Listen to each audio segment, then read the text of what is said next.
Les humains n'étaient jamais censés survivre aux tribus. Ils étaient censés être oubliés, jusqu'à ce qu'une reine extraterrestre regarde un humain et a refusé de le laisser partir. Plus personne n'appelait cela de l'esclavage. Au sein du Concordat galactique, les mots s'étaient polis au fil des siècles de conquête. La brutalité était devenue l'ordre. La soumission, l'équilibre et l'extinction, lorsqu'elle survenait sans bruit, étaient simplement qualifiées de défaillance. Pour l'humanité, ce mot était hommage. À chaque cycle, les civilisations les plus faibles sous la juridiction de Concorde étaient tenues d'offrir quelque chose de valeur aux puissances dirigeantes. Des ressources, des technologies, des données génétiques ou des artefacts culturels. Ou des gens. Les humains avaient d'abord résisté. Ils avaient fait valoir que les êtres sensibles ne pouvaient être considérés comme une monnaie d'échange. Qu'aucun traité signé sous blocus orbital ne saurait être légitime. Que la dignité n'était pas négociable. Le Concorde écouta patiemment. Puis elle a envoyé des flottes. La Terre n'a pas brûlé. Pas entièrement. C'était sa grâce. Les villes sont restées debout. Les océans continuaient de tourner sous le ciel familier. L'humanité a été autorisée à exister à une condition. Chaque année, un petit nombre d'humains était offert en sacrifice personnel aux reines extraterrestres qui régnaient sur de vastes régions de l'espace connu. Officiellement, ces hommages étaient décrits comme des envoyés culturels, destinés à favoriser la compréhension entre les espèces. Officieusement, tout le monde connaissait la vérité. Les hommages étaient rarement rendus. Certains furent absorbés par des cours étrangères comme des curiosités, des animaux de compagnie vêtus de soie et portant des noms qui effaçaient leur passé. D'autres disparurent dans des propriétés privées, des laboratoires ou des arènes où la survie était un divertissement. Quelques-uns furent exécutés discrètement, leur mort étant enregistrée comme intégration inappropriée. Le Concorde se moquait bien du sort qui l'attendait. Seul comptait le fait que les quotas soient atteints. Sur Terre, l'annonce parvenait chaque année avec la même précision impersonnelle. Une transmission diffusée simultanément dans le monde entier. Aucun visage, aucune voix, uniquement du texte traduit dans toutes les langues humaines. Cycle de sélection des hommages lancés. La participation est obligatoire. Le non-respect de ces règles entraînera des sanctions. Sanction était un autre mot poli. Lors du premier essai mené par l'humanité, 3 habitats orbitaux furent détruits en moins de 10 secondes. Personne ne l'a testé à nouveau. Le processus de sélection était conçu pour paraître équitable, ou du moins, pour donner l'impression d'être suffisamment équitable pour que la résistance se fissure avant de pouvoir s'unifier. Les volontaires étaient acceptés, mais peu se sont manifestés. Le désespoir, la culpabilité ou la promesse d'épargner leur famille lors des prochaines sélections ont poussé certains à se porter volontaires. D'autres ont été choisis par tirage au sort, et certains ont été choisis délibérément. Ces personnes ont été signalées non pas pour leur force ou leur obéissance, mais pour quelque chose de plus difficile à quantifier. Défiance, curiosité, résilience émotionnelle. Les psychologues de Concorde l'avaient vite compris. Les humains brisés ennuyaient les reines. La peur était courante. La soumission était facile. Ce qui intriguait les souveraines de la galaxie, c'était le contraste. Un esprit qui a résisté même quand le corps ne le pouvait plus. Dans les vastes salles des cours extraterrestres, les tribus étaient exposées comme des artefacts rares. Les humains étaient plus petits que la plupart des espèces dominantes, plus fragiles. Leur espérance de vie était courte. Leur corps était dépourvu d'armure naturelle, de griffes et de venin. À l'échelle galactique, c'étaient des créatures fragiles qui survivaient grâce à la coopération et à une ingéniosité tenace. Les reines les observaient avec un amusement détaché. Certains ont testé combien de temps il fallait pour les faire s'agenouiller. Certains ont testé combien de temps il fallait pour les faire supplier. Et certains les ont immédiatement congédiés, d'un geste de la main pour faire partir l'humain, indifférent à une espèce aussi insignifiante. Pour Concorde, tous les résultats étaient acceptables. L'hommage avait atteint son but. Loin de la Terre, au-delà des routes commerciales et des étoiles familières, se dressaient les flèches d'obsidienne de Virextal, capitale de l'un des plus puissants royaumes extraterrestres de la galaxie connue. En son centre s'élevait un palais sculpté dans du cristal vivant et un alliage noir, suspendu au-dessus d'une mer de nuages lumineux. La structure pulsait faiblement d'énergie biologique, comme si le bâtiment lui-même était vivant et à l'écoute. C'était le siège de la reine Xiratalan. Chez les Concorde, son nom avait du poids. Elle était d'une antiquité considérable selon les critères humains, son règne s'étendant sur plusieurs siècles. Des civilisations entières s'étaient élevées et avaient péri sous son autorité vigilante. Elle était réputée pour sa précision, sa discipline et son intolérance absolue à la faiblesse. Contrairement à certaines reines, elle ne s'adonnait pas au spectacle. Elle ne collectionnait pas les amants des espèces conquises. Elle ne décorait pas ses salles des restes de ses rivaux vaincus. Son pouvoir était plus discret et d'autant plus terrifiant. Lorsque la reine Xiratalan reçut un tribut, la Concorde y prêta attention. L'arrivée d'un navire porteur de tribus était un événement mineur dans la plupart des cours. Chez elle, c'était considéré comme une formalité frôlant l'inconvénient. La salle préparée pour la présentation était vaste et austère. Pas de musique, pas de foule. Seule la reine, assise sur un trône qui semblait d'avoir poussé plutôt qu'être construit. Sa surface gravée de faibles motifs bioluminescents qui changeaient au gré de ses humeurs. Ses conseillers se tenaient à une distance respectueuse, des silhouettes grandes et en armure dont le regard ne croisait jamais le sien. Une projection s'est enflammée au centre de la chambre. Désignation de l'hommage, humain, origine, terre, statut, conforme. Xiratalan ne réagit pas. Encore des humains. Elles étaient devenues courantes ces derniers temps. Trop courantes, peut-être. Le recours du Concorde à ces dernières laissait supposer un certain désespoir ailleurs. Ou une simple commodité. Elle avait congédié les 3 derniers sans cérémonie. La précédente avait duré moins d'une journée. Elle n'avait rien ressenti. Cela, plus que toute autre chose, l'irritait. Alors que les portes de la chambre commençaient à s'ouvrir, la reine Xiratalan se pencha légèrement en arrière, un doigt allongé reposant contre l'accoudoir de son trône. Elle s'attendait à avoir peur. Elle s'attendait à ressentir le tremblement familier dans l'air, les subtils signaux biochimiques de panique que son espèce pouvait percevoir instinctivement. Elle s'attendait à une créature déjà brisée par le voyage. Ce à quoi elle ne s'attendait pas, c'était le silence. L'humain fut escorté vers l'avant, retenu par un simple câble énergétique, non pas par nécessité, mais parce que le protocole exigeait une apparence de contrôle. Il se tenait droit, ses épaules étaient tendues, oui, son cœur battait la chamade, mais son regard était droit devant lui, suffisamment fixe pour qu'on puisse y lire une intention. Pas de soumission. Cela finit par attirer l'attention de la reine. Elle ne parla pas. Le silence s'étira. Les conseillers se tortillèrent d'inconfort. Les humains étaient censés détourner le regard, s'incliner, s'agenouiller et dire une bêtise pour tenter de survivre. Celui-ci n'a rien fait de tout cela. Il restait là, immobile, respirant, conscient. La reine Xiratalan sentit quelque chose d'inhabituel se nouer légèrement dans sa poitrine. Pas le désir, pas de la pitié, curiosité. Et la curiosité, à sa cour, était bien plus dangereuse que la clémence. La première chose que l'humain remarqua fut le silence. Ce n'était pas l'absence de son, des machines bourdonnaient doucement sous le plancher, et de lointains courants d'énergie murmuraient à travers les murs vivants, mais l'absence de réaction. Aucun rire, aucun halètement, aucun commentaire murmuré d'observateurs invisibles. Elle seule, la reine Xiratalan trônait, telle une fatalité sculptée. Sa silhouette élancée et élégante, sa peau scintillante de subtils motifs bioluminescents au mouvement lent, presque pensif, laissait deviner son visage. Ses yeux, grands, lumineux et impénétrables, le fixaient sans ciller. Les humains avaient de nombreux mythes au sujet des reines. Aucun d'eux ne l'avait préparée à cela. Elle n'avait pas l'air en colère, ni cruelle, ni indulgente. Elle avait l'air attentive. Le câble d'escorte se détacha dans un léger éclair de lumière, se rétractant dans le sol. Un geste symbolique. Il était toujours entouré d'une puissance qui le dépassait, mais le message était clair. Vous êtes ici parce que je le permets. L'homme déglutit, sentant sa gorge sèche. Il avait répété ce moment des centaines de fois durant le long voyage depuis la Terre. Que dire? Que ne pas dire? Comment supplier sans paraître faible? Comment s'agenouiller sans se perdre complètement? Mais maintenant, debout là, sous son regard, toutes les répliques répétées s'étaient évaporées. Il fit donc la seule chose qu'il s'était promis de ne jamais cesser de faire. Il a dit la vérité. Je m'appelle Elias, dit-il d'une voix calme malgré les battements de sa poitrine. On m'a dit que j'étais votre tribu. Le mot avait un goût amer lorsqu'il le prononça. La reine inclina légèrement la tête. Un ajustement minime, mais qui provoqua une onde de mouvement à travers les marques bioluminescentes le long de son cou et de ses clavicules. Sa voix, lorsqu'elle s'est fait entendre, n'était pas forte. Ce n'était pas nécessaire. Un hommage est une désignation, a-t-elle dit calmement. Pas une identité. Elias cligna des yeux, pris au dépourvu par la réponse. Il s'attendait à un renvoi, ou à un interrogatoire, ou au silence. Pas de correction. Je suis la reine Xiratalan, poursuivit-elle. Vous m'appellerez ainsi, sauf indication contraire. Oui, votre majesté, répondit-il machinalement. Un léger mouvement parcourut la salle. Les conseillers échangèrent des regards. La reine le remarqua et les congédia d'un discret coup d'œil. Son attention se reporta entièrement sur lui. Vous avez été sélectionné, dit-elle. Savez-vous pourquoi? Elias hésita. C'était un test. Il le sentait. On m'a dit que c'était aléatoire, a-t-il déclaré avec précaution. Mais je n'y crois pas. Pourquoi pas? Parce que rien de ce que fait Concorde n'est dû au hasard. Une pause. Pas une décision désagréable. Une décision délibérée. La reine Xiratalan l'observait comme s'il était une énigme plutôt qu'un objet. Son espèce avait évolué pour décrypter les micro-expressions chez autrui, de subtils changements de posture, de légères variations de la production chimique du sang. Les humains étaient particulièrement expressifs à cet égard. Celui-ci avait peur, mais il était aussi contenu. Intéressant. Vous avez raison, dit-elle enfin. Votre sélection n'était pas aléatoire. Elias croisa de nouveau son regard, malgré tous ses instincts qui lui criaient de détourner les yeux. Alors pourquoi moi? Ses lèvres esquissèrent un léger sourire, non pas en une expression plus retenue, mais en quelque chose de plus intime. Parce que vous ne vous êtes pas porté volontaire, dit-elle. Et vous n'avez pas résisté lorsqu'on vous a choisi. Ça n'a rien d'exceptionnel, a dit Elias avant même de pouvoir se retenir. Les conseillers se sont raidis. La reine plissa les yeux, non pas par colère, mais par concentration. Non, a-t-elle acquiescé. Ce n'est pas le cas. Le silence revint, plus lourd désormais. Elias sentit des gouttes de sueur perler à la base de son dos. Il avait franchi une limite. Il le savait. Le genre de limite qui met fin à des vies silencieusement et efficacement. Mais au lieu d'ordonner sa destitution, la reine se leva de son trône. Elle se déplaçait avec une grâce fluide qui donnait l'impression que l'espace se courbait autour d'elle. Chaque pas était lent et délibéré. Sa domination s'exprimait non par la menace, mais par la certitude. Elle s'arrêta à quelques pas devant lui. Elias était si près qu'elle pouvait distinguer les motifs complexes gravés sur son armure, une armure de biométal, moulée à sa morphologie, élégante et d'une puissance indéniable. Elle soulignait sa force au lieu de la dissimuler. « Tu as été choisi, » dit-elle doucement, « parce que lorsqu'on t'a annoncé que tu serais envoyé en tribu, tu n'as posé qu'une seule question. » Elias fronça les sourcils. « Vraiment ? » « Oui, » dit-elle. « Vous avez demandé si votre famille serait en sécurité. » Le souvenir a refait surface spontanément. La pièce stérile, l'agent de liaison de Concorde, la tablette glissant sur la table. L'instant où son avenir s'est résumé à une seule phrase. Sélection confirmée. Il n'avait pas supplié, il n'avait pas crié, il n'avait même pas protesté. Il avait simplement posé la question. Cela les protégera-t-il? La reine Xiratalan observa son expression changer tandis qu'il se souvenait. Cette question, poursuivit-elle, est inhabituelle chez votre espèce lorsqu'elle est confrontée à une peur d'extinction. Elias expira lentement. Ce n'était pas comme si j'avais eu le choix. Jamais, a-t-elle répondu. Pendant un instant, quelque chose qui ressemblait presque à de la compréhension a effleuré leur esprit. Presque. Elle lui tourna alors le dos et retourna vers son trône. Vous resterez ici, dit-elle, s'adressant autant à l'assemblée qu'à lui. Votre sort est incertain. L'un des conseillers s'avança, incapable de se contenir. Votre Majesté, le Concorde exige. Je suis consciente des exigences du Concordat, interrompit Xiratalan, sa voix se faisant plus incisive. Elle ne dicte pas le rythme de mes décisions. Le conseiller s'inclina profondément et se retira. Elias observa l'échange avec un mélange d'admiration et d'effroi. Alors, hasarda-t-il prudemment. Suis-je congédié? Elle jeta un coup d'œil en arrière vers lui. Non, ce mot unique portait en lui le caractère définitif. Vous serez observé, dit-elle. Évalué, testé. Testé comment? Cela dépend de votre honnêteté, répondit-elle. Les portes de la chambre s'ouvrirent à nouveau, révélant un couloir baigné d'une lumière douce et changeante. Escortez-le, ordonna la reine. Pas jusqu'au quartier d'attente. Un murmure parcourut les conseillers, vers l'aile intérieure. Cela provoqua un silence total. Elias ne savait pas ce que cela signifiait, mais à en juger par les réactions, cela signifiait tout. Le logement où il a été conduit n'était pas une cellule. C'est la première chose qu'il a remarqué. Aucune contrainte, pas de barres énergétiques, pas de drone de surveillance visible, même s'il ne doutait pas qu'il était surveillé d'une manière qu'il ne pouvait percevoir. La pièce était spacieuse, les murs ornés de motifs discrets qui semblaient réagir subtilement à sa présence. Au centre se trouvait une estrade qui ressemblait à un lit, entourée de surfaces basses sur lesquelles reposaient des objets insolites, certains décoratifs, d'autres manifestement fonctionnels. Une unique fenêtre donnait sur les nuages lumineux en contrebas du palais, offrant une vue si vaste qu'elle lui donnait mal à la poitrine. Ce n'était pas là que l'on gardait les tributs jetables. Elias s'assit lentement au bord du lit, les mains posées sur ses genoux. « Pourquoi suis-je ici ?» se demanda-t-il. Et plus important encore, pourquoi a-t-elle choisi de me garder près d'elle? Ailleurs dans le palais, la reine Xiratalan se tenait seule dans son observatoire privé. Les étoiles dérivaient devant le dôme transparent, lointaines et indifférentes. Elle croisa les mains derrière son dos, le corps rigide. C'était une erreur. Elle le savait. Les humains étaient éphémères. Leur vie était brève et intense, leurs émotions volatiles. S'attacher à de telles créatures était interdit non par la loi, mais par l'histoire. Elle-même avait ordonné l'éradication d'espèces entières pour un risque moindre que celui qu'elle prenait à présent. Et pourtant, le regard de l'humain s'attarda sur ses pensées. « Je ne plaide pas, pas vide, présent. J'aurais dû le renvoyer, murmura-t-elle dans la pièce vide. Mais elle ne l'avait pas fait. Au contraire, elle avait senti quelque chose s'agiter, l'écho d'un moi qu'elle avait enfoui il y a des siècles sous le devoir et la domination. Par curiosité, oui, mais aussi quelque chose de plus dangereux. Reconnaissance. De retour dans ses appartements, Elias resta éveillé, fixant le plafond qui lui était inconnu. Il s'était préparé à mourir, prêt à être brisé, prêt à disparaître. Il n'était pas préparé à être vu. Et quelque part au plus profond du palais, sous les couches de protocole et de pouvoir, une reine extraterrestre qui régnait sur des milliers de mondes se posait une question qu'elle ne s'était pas posée depuis des siècles. Et si cet être humain n'était pas une faiblesse, mais un commencement? Elias apprit rapidement que le temps s'écoulait différemment dans l'aile intérieure de la reine. Il n'y avait pas d'horloge, aucun cycle jour-nuit qu'il puisse reconnaître. Les motifs lumineux sur les murs changeaient lentement, répondant à quelque chose de plus profond qu'une simple illumination, peut-être le rythme du palais lui-même, ou les courants émotionnels de ceux qui s'y trouvaient. La nourriture est arrivée sans prévenir. Pas de la nourriture humaine à proprement parler, mais presque. Des textures et des saveurs soigneusement élaborées qui suggéraient une préparation délibérée. Cela seul le perturba. Aucun hommage n'a été rendu. Elles ont été endurées. Au troisième cycle, si c'était bien le troisième, il remarqua le premier test. C'est arrivé sans prévenir. Le mur en face de la fenêtre se fondait dans la transparence, ne révélant pas des étoiles, mais un souvenir. Terre. Non pas une reconstruction générique, mais sa terre. La petite ville côtière où il avait grandi. Le port délabré. La rue étroite où sa sœur faisait la course avec lui pour rentrer de l'école. Le ciel, suffisamment pollué pour prendre une teinte orangée au crépuscule. Elias se leva lentement. Non, murmura-t-il. L'image s'est améliorée. Une silhouette apparut au bord de la rue. Sa mère, vivante, plus jeune qu'il ne s'en souvenait. Debout exactement comme le jour de son départ, l'inquiétude se lisait sur son visage tandis qu'elle le regardait monter dans le transport. Sa respiration se coupa. Ce n'est pas réel, dit-il, plus pour lui-même que pour quiconque. Une voix familière répondit. Cela dépend de votre définition du réel. La reine Xiratalan entra dans la pièce, l'illusion demeurant intacte autour d'eux. Sa présence ne perturba pas l'image. Au contraire, elle sembla la stabiliser. Elias se retourna brusquement. C'est toi qui as fait ça. Oui. Pourquoi? Sa voix tremblait maintenant, malgré ses efforts pour la maîtriser. Si c'est une sorte de punition, ce n'est pas une punition, l'interrompit-elle calmement. C'est une évaluation. Il rit amèrement. En arrachant mes souvenirs de ma tête, en observant votre réaction au pouvoir, a-t-elle corrigé? Elle s'approcha, son regard se posant brièvement sur l'image de sa mère avant de revenir à lui. Vous vous trouvez à l'intérieur d'une construction générée par vos schémas neuronaux, expliqua-t-elle. Je pouvais la modifier, l'améliorer, supprimer la douleur, remplacer la perte. Elias serra les poings. Ne le fais pas. Pourquoi pas? Parce que ce ne serait pas la sienne. Les yeux de la reine se plissèrent légèrement. Tu privilégies l'authenticité au confort, a-t-elle dit. Même quand l'authenticité fait mal. Oui, même lorsque le confort pourrait être permanent. Il soutint son regard. Surtout dans ces moments-là. L'illusion s'est dissipée instantanément. Le mur reprit son état initial, le souvenir effacé sans cérémonie. Un silence suivit. La reine Xiratalan l'observa d'une manière qui lui donna la chair de poule, non pas de peur, mais de conscience. C'est pour cette raison, dit-elle, que vous n'avez pas été renvoyé. Les tests se sont poursuivis. Pas quotidiennement, pas de façon prévisible. Parfois, elles étaient subtiles, des conversations où chaque réponse était pesée, chaque hésitation notée. Parfois, ils étaient cruels. Elle lui montra des projections de la position de l'humanité dans le Concorde, des graphiques détaillant le déclin de l'autonomie, des simulations de futur où la Terre survivait, diminuait. Votre espèce s'adapte, a-t-elle observé lors d'une de ces séances. Mais vous acceptez rapidement les conditions défavorables. Nous n'avons pas le choix, répondit Elias. Vous avez toujours le choix, a-t-elle dit. Vous n'aimez tout simplement pas le coût des alternatives. Un autre test le plaçait dans un tribunal simulé, où des juges extraterrestres exigeaient qu'il renonce au droit de l'humanité à l'autonomie en échange de sa sécurité personnelle. Il a refusé, pas bruyamment, pas héroïquement, tout simplement refusé. Interrogé plus précisément, il a répondu « Si je survis en acceptant que mon peuple mérite moins, alors je ne survis pas vraiment du tout. » Chaque refus accentuait quelque chose d'invisible dans l'expression de la reine. Pas de colère, retenue. Ce qui troublait le plus Elias, ce n'était pas les tests eux-mêmes, c'est qu'elle n'élevait jamais la voix. Je ne l'ai jamais menacée, je ne l'ai jamais touchée. Sa domination était absolue sans jamais être affirmée. Et lentement, presque inexplicablement, il réalisa quelque chose de terrifiant. Il voulait attirer son attention, pas son approbation, son centre de concentration. Quand elle est entrée dans la pièce, l'atmosphère a changé. Quand elle est sortie, lui, l'espace semblait plus vide, pas plus sûr. Il se détestait d'avoir remarqué cela. Pour la reine Xiratalan, la situation se détériorait. Pas politiquement, pas encore, mais en interne. L'humain ne cédait pas. Pire encore, il ne s'endurcissait pas. Il est resté lui-même. Chaque épreuve, conçue pour révéler des faiblesses, a au contraire mis en lumière une cohérence. Une force tranquille, ancrée non dans l'ambition ou la conquête, mais dans le lien. Cela la perturbait. Son espèce régnait par la hiérarchie, par une domination imposée par la sanction. L'empathie était un handicap, éradiqué très tôt chez ceux destinés à gouverner. Elle pensait l'avoir dépassé il y a des siècles. Apparemment, elle l'avait simplement enterré. Vous n'ignorez pas, a-t-elle déclaré lors d'une séance, que votre présence continue ici crée de l'instabilité. Oui, répondit Elias. Avez-vous peur des conséquences? Oui, et pourtant, vous ne demandez pas à partir. Il hésita. Non, a-t-il admis. Pourquoi? Il la regarda alors, non pas hardiment, mais ouvertement. Le silence se fit dans la pièce. Cette réponse était inattendue. Pour la première fois depuis son arrivée, la reine Xiratalan sentit l'incertitude la traverser avec une force véritable. L'épreuve finale s'est déroulée sans illusion, sans simulation, sans prévenir. Elias fut de nouveau convoqué dans la salle d'audience centrale. Cette fois, elle n'était pas vide. Des représentants de 3 autres dominions étaient présents par projection, des reines et des souverains de haut rang dont l'attention se portait rarement sur des questions aussi insignifiantes qu'un seul être humain. Reine Xiratalan, déclara l'une d'elles d'une voix aiguë et métallique. Votre retard a été constaté. L'hommage reste vivant, a déclaré un autre. C'est inattendu. Xiratalan resta assise, impassible. Les attentes ne sont pas des obligations. Cela arrive lorsque le déséquilibre menace la concorde, répondit le premier. On vous a offert un humain. Vous l'avez accepté. Une résolution s'impose. Elias se tenait seul au centre de la salle, pleinement conscient que sa vie était débattue comme une question de répartition des ressources. Quel genre de résolution? Demanda-t-il à voix basse. Les reines ne lui ont pas adressé la parole. Xiratalan l'a fait. Il y en a plusieurs, dit-elle d'un ton égal. Exécution, transfert ou déclaration. Les projections sagittaires. Une déclaration, fit écho l'un d'eux. Oui, dit Xiratalan. Une allégation d'intention. La chambre se refroidit. Vous liriez votre autorité à un être humain, demanda une autre reine, incrédule. Cela créerait un précédent. Le précédent est le fondement du droit, répondit Xiratalan. Et le droit doit évoluer, sinon il devient une fragilité déguisée en force. Silence. Puis, d'une voix douce, humaine, dit-elle. Elias la regarda. Si je vous place sous ma protection, poursuivit-elle, votre statut changera. Définitivement. Vous ne serez plus un tribut. Les projections s'enflammèrent. Mais, ajouta-t-elle, vous deviendrez aussi un symbole, une cible, une surveillance. Votre existence sera contestée. Elias a compris le sous-texte. Il ne s'agissait pas d'un sauvetage. C'était une transformation. Tu n'es pas obligé de faire ça, dit-il doucement. Je sais, a-t-elle répondu. Ils se sont regardés droit dans les yeux. Que voulez-vous? Demanda-t-elle. C'était la première fois qu'une personne au pouvoir lui posait cette question. Elias prit une inspiration. Je veux que mon peuple cesse d'être traité comme un objet, a-t-il déclaré. Et si cela signifie que je deviens autre chose, alors j'en accepte le prix. La chambre a explosé. Objection, menace, contestation juridique. Xiratalan leva une seule main. Le silence retomba. Le test est alors terminé, a-t-elle déclaré. Elle se leva. Je revendique cet être humain, déclara-t-elle, sa voix résonnant dans la salle et au-delà, jusque dans les fondements juridiques même de la concorde. Non pas comme tribu, non pas comme possession. Elle se tourna légèrement, sans quitter Elias des yeux, mais comme choisi. Le mot a trouvé un écho, à travers la galaxie, et à ce moment-là, ils comprirent tous les deux. Plus rien ne serait jamais comme avant. La réaction n'a pas été immédiate. Cela, plus que toute autre chose, perturba la reine Xiratalan. Dans l'histoire du Concorde, les déclarations de cette ampleur déclenchaient généralement le chaos en quelques instants. Conseil d'urgence, sanctions, flotte se repositionnant comme des prédateurs sentant le sang. Mais après que sa revendication ait résonné à travers le réseau juridique de la galaxie, il y eut un silence. Non pas le silence contemplatif de la réflexion, le silence dangereux du calcul. Elias l'a ressenti lui aussi. Le palais a changé, non pas dans la structure, mais dans l'attention. Les couloirs, autrefois déserts, résonnaient désormais du bourdonnement lointain d'une sécurité renforcée. Les conseillers parlaient à voix basse. Les murs végétaux atténuèrent leur bioluminescence, comme si le palais lui-même s'était replié sur lui-même. Il n'était plus escorté de façon désinvolte. Désormais, des gardes le flanquaient en permanence, non pas pour le retenir, mais pour le surveiller. Un symbole. « Ça va » demanda-t-il un jour à l'un d'eux, sur un ton léger. Le garde n'a pas répondu. Cela lui a tout dit. Le premier défi vint du Dominion Serrati, une puissance rivale dont les reines avaient bâti leur influence sur une interprétation stricte du droit de Concorde. Leur message parvint sous la forme d'une objection formelle, codée dans d'anciens dialectes juridiques destinés à intimider les espèces inférieures et à les réduire au silence. La reine Xiratalan l'a lu une fois, puis je l'ai effacé. Qu'il proteste, dit-elle à ses conseillers. Ils confondent tradition et fatalité. Mais votre majesté, répondit prudemment l'un d'eux, d'autres suivront. Oui, acquiesça Xiratalan. Ils le font toujours. Elias fut convoqué à son observatoire privé durant ce cycle. C'était la première fois qu'elle sollicitait sa présence sans cérémonie ni épreuve.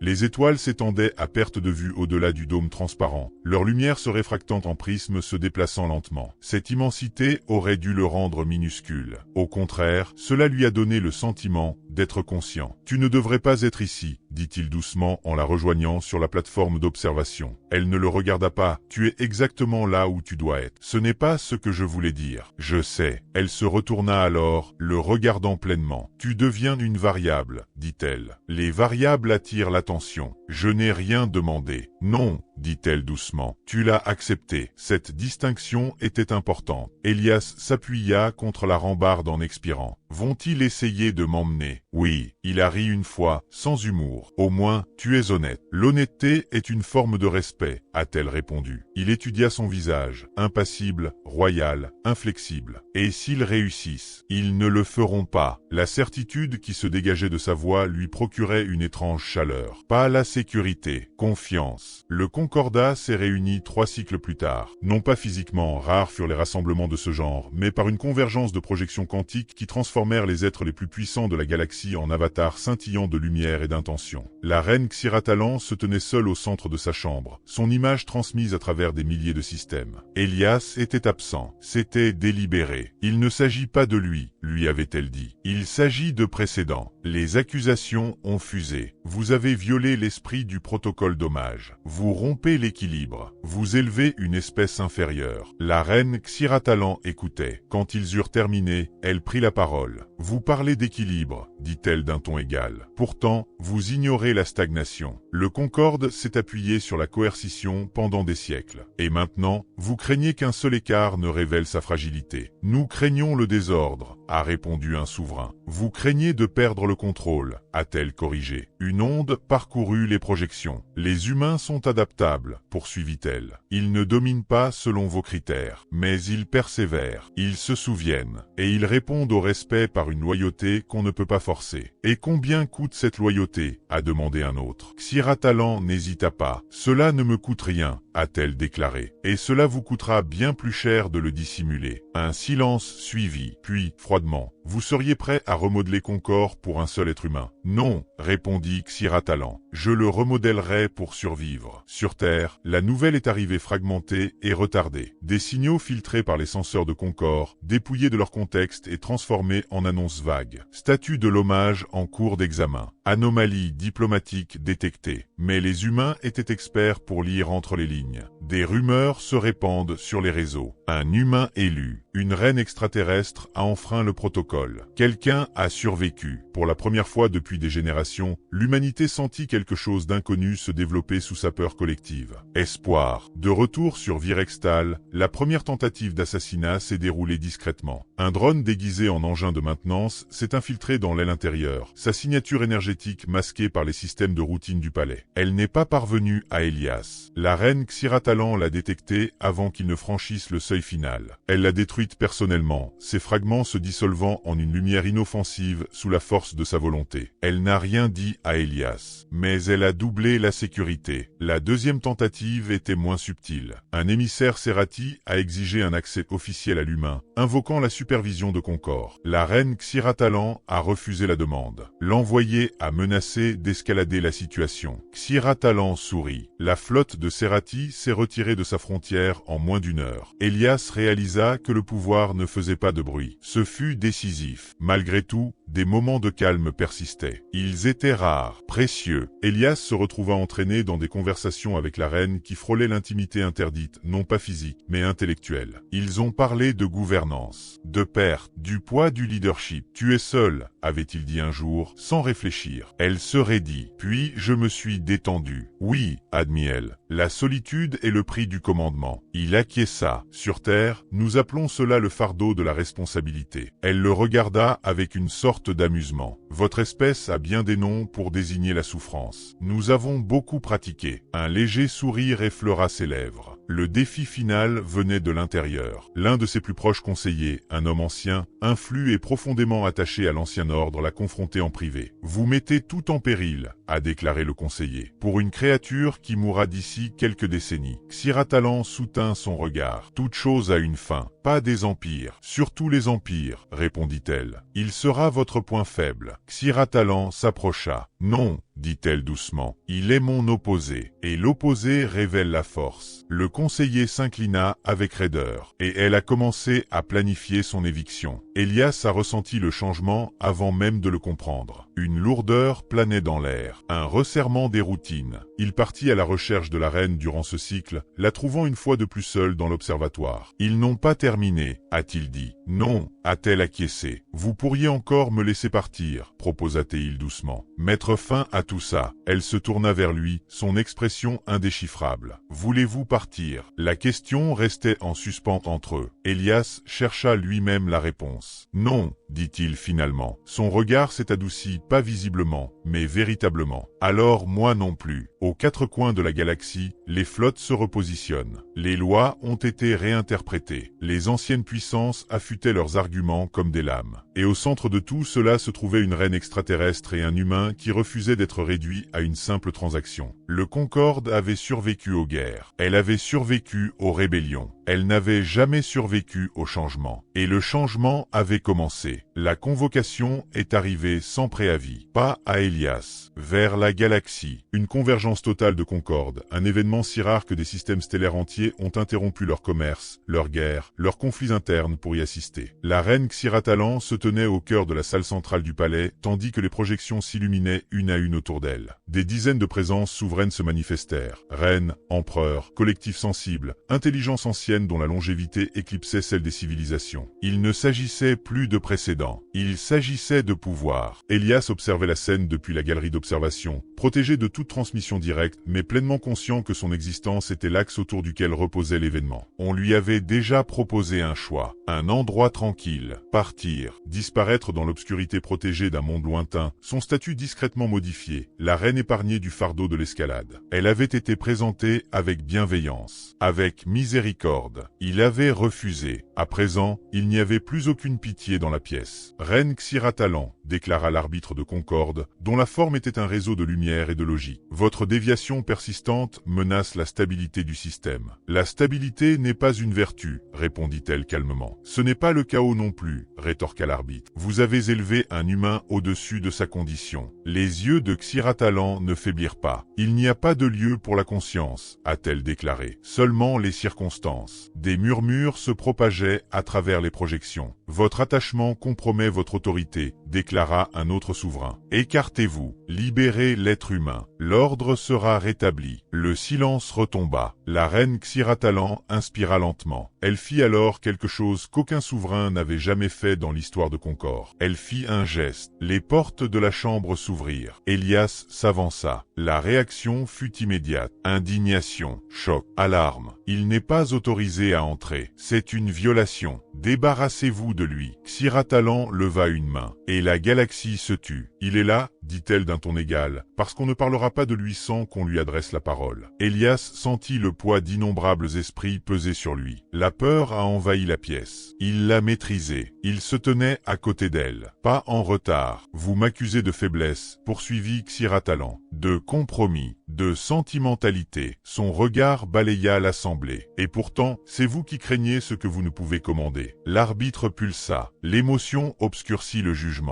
L'émotion éclaire le jugement, a-t-elle répondu. Elle révèle les conséquences. Elle se tourna légèrement, s'adressant à Elias sans interrompre son discours. « Humain, dit-elle, on vous a offert une protection en échange de votre silence. »« Oui, répondit Elias. »« Et vous avez refusé. »« Oui. » Expliquez pourquoi. Tous ses instincts lui criaient d'adoucir ses paroles. Il ne l'a pas fait, parce que le silence est la clé de la survie de ce système, a-t-il déclaré. Et survivre sans dignité, ce n'est pas vivre. Une vague de réactions a déferlé sur la chambre. Certains ont ricané, certains ont reculé, certains ont écouté. « On a offert mon peuple en tribut, poursuivit Elias. Non pas parce que nous étions dangereux, mais parce que nous étions faciles à apprivoiser. Sa voix s'est stabilisée. Nous nous adaptons, nous endurons, nous nous souvenons de ceux qui nous traitent comme des inférieurs. » Il regarda l'arbitre droit dans les yeux. « Et nous nous souvenons de ceux qui ne le font pas. Cela n'a aucune importance, a rétorqué un souverain. Les humains sont insignifiants. » L'expression de la reine Xiratalan se durcit. « Alors vous ne devez pas les craindre, dit-elle. » Silence. Elle s'avança. « Je tiens à être claire, a-t-elle déclaré. Je ne considère pas cet être humain comme un symbole, ni comme un trophée, ni comme une exception. » Elle posa une main ouverte, délibérée sur sa poitrine. « Je le revendique comme un choix. » Le mot résonna. « Je le choisis, a-t-elle poursuivi. Et ce faisant, je rejette un système qui confond domination et ordre. Vous défiez le concordat, dit l'arbitre. « Oui, répondit Xiratalan. » Des soupirs d'étonnement résonnèrent à travers des milliers de systèmes. « Alors vous provoquez la guerre. »« Non, dit-elle doucement. J'accueille le changement. » La menace n'était pas vaine. Les mouvements de flotte se sont multipliés sur les écrans tactiques. Les alliances se sont rompues. Les systèmes d'armes ont été chargés. Elias le sentit alors, le précipice. Si elle tombait, ce serait à cause de lui. Il se tourna vers elle. « Vous n'êtes pas obligé de faire ça, dit-il doucement. Vous pourriez encore me laisser partir. » Xiratalan croisa son regard. « J'ai déjà choisi, a-t-elle répondu. » Et pour la première fois depuis qu'il l'avait rencontrée, elle sourit. Pas en tant que reine, en tant qu'être qui avait décidé qui elle était. L'arbitre se recalibra, sa forme vacillant. « Une proposition, disait-elle enfin. Une période d'essai. Les humains ne seront plus considérés comme tributaires. Une autonomie contrôlée. » Le choc se propagea vers l'extérieur. Une concession. Xiratalan inclina la tête. « En échange,